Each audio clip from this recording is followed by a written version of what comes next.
আজকে তোমাদের কাছে কিছু কথা শেয়ার করার জন্য এলাম, ঠিক আছে? যদিও আমি কখনো কোনো দিন কোনো কিছু বলি না, ঠিক আছে? তো আজকে না বলে থাকতে পারলাম না, ঠিক আছে? তো কালকে ছিল 29 তারিখ, 29/5/2026, ঠিক আছে? কালকে রাতে একটা জায়গায় অনুষ্ঠান হয়েছিল, প্রোগ্রাম হয়েছিল। সেটা হলো রাধাপুর 12তলাতে, ঠিক আছে? কমলপুরের রাধাপুর 12তলায়। তো সেখানে প্রোগ্রামটাতে গিয়েছিলাম। স্বাভাবিক যেরকম মানুষের প্রোগ্রাম দেখতে সেরকম প্রোগ্রাম দেখতে আমি আমার হাজব্যান্ড গিয়েছিলাম, ঠিক আছে? তো প্রত্যেকটা প্রোগ্রামে যেরকম হয় আর কি, ঠিক আছে? যে প্রচুর পরিমাণে ভিড় থাকে, অনেকে সাইডে দাঁড়িয়ে থাকে, যার জন্য ভিতরে সামনে থেকে কিছু দেখা যায় না, ঠিক আছে? তো সেটাই তো আমরা পিছন দিকে শেষের দিকেই দাঁড়িয়েছিলাম, শেষেই গিয়েছিলাম, সবার শেষের দিকে দাঁড়িয়েছিলাম দেখার জন্য, দেখতে পাচ্ছিলাম নাহলে একটু এগিয়ে গিয়েছিলাম। তো পিছন দিকে একটা পাবলিক এসে আমার বরকে ধাক্কা দিয়ে হঠাৎ করে তখনই, ঠিক আছে, আমরা সবে মাত্র পৌঁছেই দাঁড়িয়েছি, তখনই একটা পাবলিক এসে আমার বরকে ধাক্কা দিয়ে বলছে যে আমরা কি তোকেই দেখবো নাকি? ভালো কথা, একটু অভদ্রভাবে ব্যবহারটা করে কথা বলছে, তো আমি কিছু বলিনি। আমার বড় বলছে যে কথাটা ভালোভাবেও বলা যায়, যে আপনি যদি ভালোভাবে বলেন যে একটু সরে দাঁড়ান, দেখতে পাচ্ছি না, তো আমরা অবশ্যই সরে যাবো, ঠিক আছে? তো ওরকমভাবে তো উনি বলেনি, তাও আমরা সরে গেছি, আমি আমার বরকে নিয়ে সরে গেছি, একটু এগিয়ে গেছি, কিন্তু দেখতে পাচ্ছিলাম না, কিছুই দেখতে পাচ্ছিলাম না। আর ওনারা বলে যাচ্ছিলো বারবার যে বসে যেতে, ঠিক আছে? তো বসার মতন কোনো রকম ব্যবস্থা ওখানে ছিল না, মাটি ছিল। আর উপরন্তু কালকে বৃষ্টি হয়েছে, যে পুরো মাটিটাই ভেজা ছিল, অবশ্যই আমরা মাটিতে বসতে পারবো না কাদার মধ্যে, তাই না? তো থেকে দাঁড়িয়েই আমরা দেখছিলাম। তো লোকটা আবার এসেছে, আবার এসে একই রকম ধমকাচ্ছে, আমার বরকে এসে ধাক্কা দিয়েছে, ডাইরেক্ট ধাক্কা দিয়েছে, ঠিক আছে?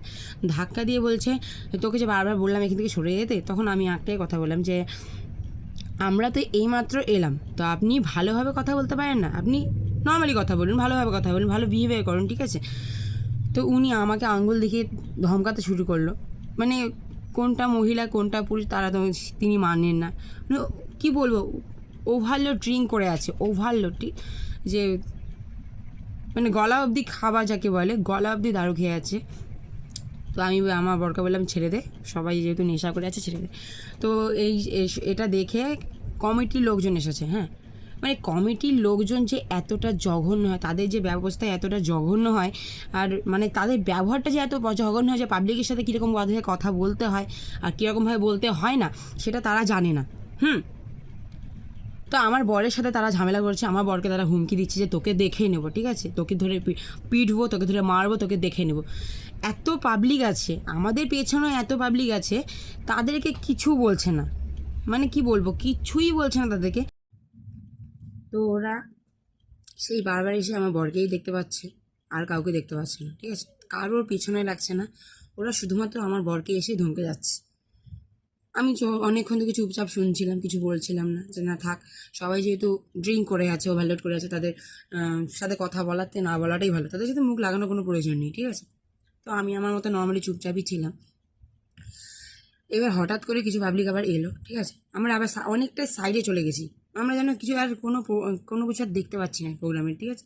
প্রোগ্রামের কিছুই দেখতে পাচ্ছি না, তো অনেকটা সাইডে চলে গেছি। তো তারা আবার কি বলবো, গোটা কমিটি যে যতজন আছে সবাই মিলিয়ে এলো, আমার বর এসে আমার বরকে ধমকাচ্ছে, তোকে দেখে নেব, তোকে দেখে নেব, ঠিক আছে? আমার বর বলছে আমাকে দেখে নিবি কেন, কি করেছি আমি? ঠিক আছে, তো এই নিয়ে ঝামেলা চলছে দুজনের মধ্যে। বলতে গেলে আমার বরকে ধাক্কা মেরে তারা মারতে পর্যন্ত শুরু করে দিয়েছে, আমার বরের গায়ে হাতও তুলেছে তারা। তো কিছু বলিনি। তো আমি দেখলাম যে না, ওদের মধ্যে হচ্ছে থাক, ছেলেদের ঝামেলা হচ্ছে, আমি সামনে যাইনি। হ্যাঁ, এখন তো কিছু পাবলিক এসে আমার বরকে নিয়ে পেছন দিকে চলে গেছে, ঠিক আছে? তো আমি তা দেখে পেছনের দিকে গেলাম।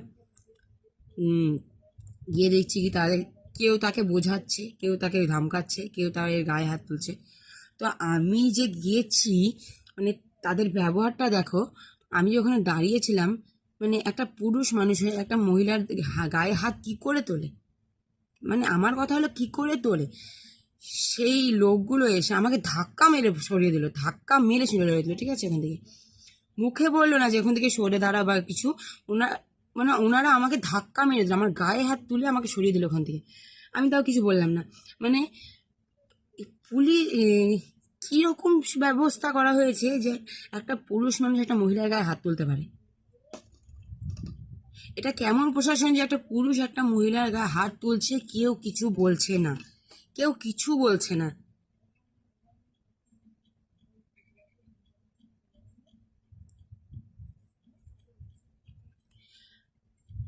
একটা পুরুষ একটা মহিলার গায়ে হাত তুলবে, এটা কিন্তু আইন নেই।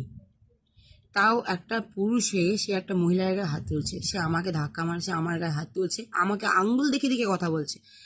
আমি তাদের সাথে কোনো রকম ঝামেলায় যাইনি, অথচ আমাকে আঙ্গুল দেখে দেখে কথা বলছে। হুমকি হলো ওদের পাড়াতে এসেছি বলে ওদের মতো সঙ্গে কথা বলতে হবে, ওদের পাড়াতে এসেছি বলে ওরা আমাদেরকে ধরে পিটবে, মারবে, আমরা কিছু করতে পারবো না। মানে এটা এটা কোনো কথা হলো? এটা কোনো কমিটির লোকজনের ব্যবহার?